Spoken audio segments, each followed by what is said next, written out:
നമ്മൾ ഈ ബിസിനസ് ആർന്ന പരിപാടിയിലൂടെ ഉദ്ദേശിക്കുന്നത് ഞാൻ പറഞ്ഞല്ലോ, എന്ന് വെച്ചാൽ നിങ്ങളെപ്പോലുള്ള കേരളത്തിൽ നിന്ന് വന്ന് മറ്റുള്ള സംസ്ഥാനങ്ങളിൽ മറ്റുള്ള പ്രമുഖ പട്ടണങ്ങളിൽ വന്ന് വ്യവസായം പടുത്തുയർത്തുമ്പോൾ അതിൽ ഉറച്ച ബിസിനസ്സുകാരനായി മാറിയവരുമായിട്ടാണ് നമ്മളെ അഭിമുഖം ചെയ്യുന്നത്. അപ്പോൾ ഇനിയിപ്പോൾ ബിസിനസ്സിലേക്ക് പ്രവേശിക്കാൻ ആഗ്രഹിക്കുന്ന യൂത്ത്സിനോട്, ചെറുപ്പക്കാരോട്, അവരോട് ശരിക്കും പറഞ്ഞാൽ ബിസിനസ് നമ്മൾ ഉദ്ദേശിക്കുന്ന ഈ വിജയത്തിലെത്തണമെങ്കിൽ എന്തൊക്കെ കാര്യങ്ങൾ നമ്മൾ മനസ്സിൽ ഉറപ്പിക്കണം, എങ്ങനെ കാര്യഗൗരവത്തോട് നീങ്ങണമെന്നൊരു മെസ്സേജ് അവർക്ക് വേണ്ടി കൊടുക്കാൻ കഴിയും? ഞങ്ങളുടെ ജനറേഷൻ ഇപ്പോഴത്തെ ജനറേഷൻ തമ്മിൽ, ഞങ്ങളിപ്പോൾ സപ്പോസ് ഞാൻ ബിസിനസ്സിൽ വരുമ്പോൾ എൻ്റെ ഫാമിലിയിൽ ഒരു വ്യക്തി ബിസിനസ്സിലില്ല. എൻ്റെ ഫാമിലി എന്ന് പറഞ്ഞു കഴിഞ്ഞാൽ എൻ്റെ ഫാദറിൻ്റെ ആയാലും മദറിൻ്റെയും ഫാമിലിയിൽ നിന്ന് ഒരാളും ബിസിനസ് ലൈനിലില്ല. ഞാനാണ് ആദ്യമായിട്ട് ബിസിനസ് ലൈനിൽ വരുന്നത്.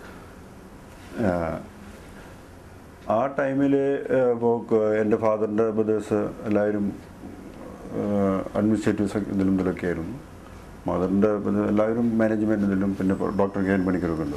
അങ്ങനെ ഡോക്ടർ കെ എൻ പണിക്കർ ഡയറക്ടറാണോ? എൻ്റെ അമ്മയുടെ അനുജനാണ്. ഓ. അപ്പോൾ എല്ലാവരും എഡ്യൂക്കേഷണൽ ഫീൽഡ് അല്ലെങ്കിൽ IAS-ലുണ്ടായിരുന്നു, അങ്ങനെയൊക്കെയുള്ളവരൊക്കെ ആയിരുന്നു.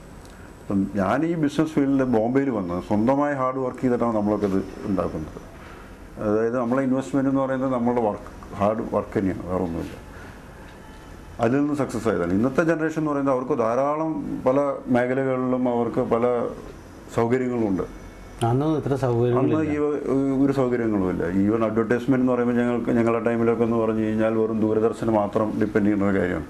ഇന്ന് ഞങ്ങളെല്ലാ ചാനലുകളും എല്ലാ സൗകര്യങ്ങളുമാണ്, വളരെയധികം സൗകര്യങ്ങളുള്ള സമയമാണ്. പക്ഷേ ഇതെല്ലാം ഉണ്ടെങ്കിൽ കൂടി ഒരു വിഷൻ ഉണ്ടായിരിക്കും, വ്യക്തമായ ഒരു വിഷൻ വേണം. അതിനോടൊപ്പം തന്നെ ഹാർഡ് വർക്ക് എന്നുള്ളതാണ്. ഇതിന് വേറൊരു ആൾട്ടർനേറ്റീവ് ഒന്നുമില്ല. അപ്പോൾ നിങ്ങളുടെ വിഷൻ, നിങ്ങളുടെ ഇത് രണ്ടും ഇതും കൂടി കൊണ്ടുപോകാൻ സാധിക്കുമെങ്കിൽ തീർച്ചയായും ഇന്ത്യയിൽ ധാരാളം സൗകര്യങ്ങളുണ്ട്. സ്കൈ ഇസ് ദി ലിമിറ്റ്, സ്കോപ്പുണ്ട്. ഈ പുതിയ ജനറേഷന് വളരെയധികം, അതും ഇൻ്റർനാഷണൽ ലെവലിലൊക്കെ നമ്മളുടെ ടൈമിനേക്കാളൊക്കെ വളരെയധികം വ്യത്യാസങ്ങൾ വന്നു കഴിഞ്ഞപ്പോൾ you can contact anywhere in the world within seconds എന്നുള്ളൊരു അതാണ്. പക്ഷെ ഇതെല്ലാതും ഉണ്ടെങ്കിൽ കൂടി ഈ നിങ്ങളുടെ വിഷനും നിങ്ങളുടെ ഡെഡിക്കേഷനും, ഡെഡിക്കേറ്റഡ് ടു ദി വർക്ക്, ഇത് രണ്ടും ഉണ്ട്, വളരെ ഇമ്പോർട്ടൻ്റ് ആയിട്ടൊരു കാര്യം. അപ്പോൾ എന്തായാലും ഇത്രയും സമയം ഞങ്ങളോട് ചെലവഴിച്ചതിൽ ഒരുപാട് സന്തോഷമുണ്ട്. കാരണം ഇപ്പോൾ ബിസിനസ് സാറിൽ കണ്ട ഒരു ഡിഫറൻറ്റ് ഗസ്റ്റാണ് എനിക്ക് തോന്നുന്നത് താങ്കൾ. കാരണം നിങ്ങൾ കൈവച്ച മേഖല കെമിക്കൽ രംഗം, എക്സ്പോർട്ടിങ്, വിദ്യാഭ്യാസം, പിന്നെ ഇപ്പോൾ ആയുർവേദിക് ഇത്, അങ്ങനെ ഒരുപാട് മേഖലകളിലായിട്ട് ചുരുങ്ങിയ കാലം കൊണ്ട് പരീക്ഷണം നടത്തുകയും അതിൽ മുമ്പോട്ട് വരികയും പലതും എല്ലാം വിജയം കണ്ടെത്തുകയും ചെയ്തു. ഇനിയും ഒത്തിരി ഉയരങ്ങളിലേക്ക് നിങ്ങളുടെ എയിം അനുസരിച്ച് പോകുവാൻ ദൈവ അനുഗ്രഹം ഉണ്ടാകട്ടെ എന്ന് ഞാൻ ഈ അവസരത്തിൽ വളരെ വിനയപൂർവ്വം സന്തോഷത്തോടു കൂടി പ്രാർത്ഥിക്കുകയാണ്, പറയുകയാണ്. കേരള വിഷൻ്റെ പ്രേക്ഷകർക്ക് വേണ്ടി താങ്കൾക്ക് പറയാനുള്ള എന്താണെന്ന് വെച്ചാൽ ഈ അവസരത്തിൽ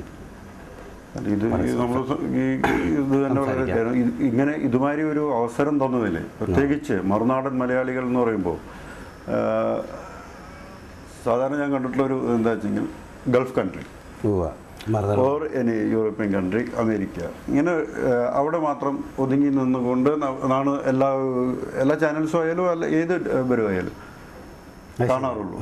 പക്ഷേ എനിക്ക് തോന്നുന്നു ആദ്യമായിട്ടാണ് തോന്നുന്നു കേരള വിഷയം, അതായത് ഇപ്പോൾ ബോംബെ അല്ലെങ്കിൽ മദ്രാസ്, എനിവേർ അവർ മറുനാടൻ മലയാളികളാണ് എന്ന് അംഗീകരിച്ചുകൊണ്ട് അവരുമായിട്ടൊരു ഇതുമാതിരിയുള്ള ഒരു അവസരം തന്നു എന്നുള്ളതിന് എനിക്ക് അങ്ങനെ ഒരു സംഭവം ആദ്യമായിട്ട് നിങ്ങൾ പണിക്കർ പറഞ്ഞത് ശരിയാണ്. ഈ കേരള വിഷനാണ് ആദ്യം ഇങ്ങനെ ചെയ്യുന്നത്.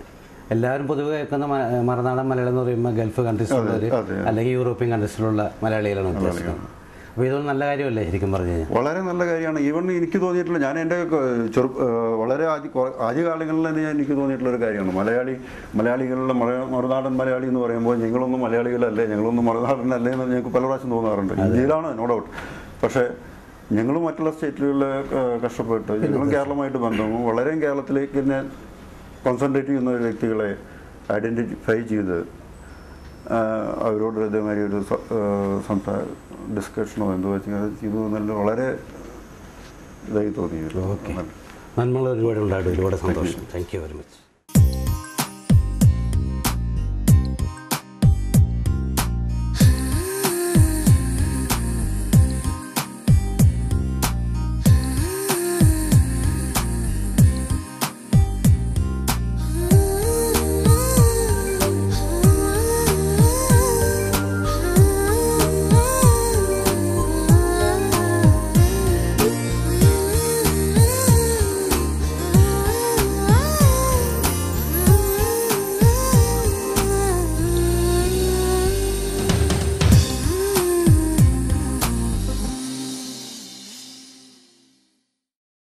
ബിസിനസ് സ്റ്റാറിലെ ഇന്നത്തെ ഈ എപ്പിസോഡ് നിങ്ങൾക്ക് എല്ലാവർക്കും ഇഷ്ടപ്പെട്ട് കാണുമെന്ന് ഞാൻ വിശ്വസിക്കുന്നു.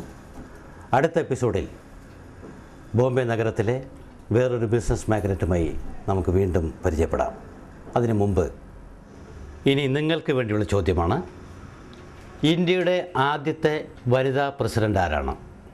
ചോദ്യം ഒന്നുകൂടി, ഇന്ത്യയുടെ ആദ്യത്തെ വനിതാ പ്രസിഡൻ്റ് ആരാണ്? നിങ്ങളുടെ ഉത്തരം ഇനി പറയുന്ന നമ്പറിൽ വിളിച്ചറിയിക്കുക. ഞങ്ങളെ വിളിക്കേണ്ട ഫോൺ നമ്പർ 0484231778 അല്ലെങ്കിൽ 83. ഫോൺ നമ്പർ ഒരിക്കൽ കൂടി 0484231778 അല്ലെങ്കിൽ 83.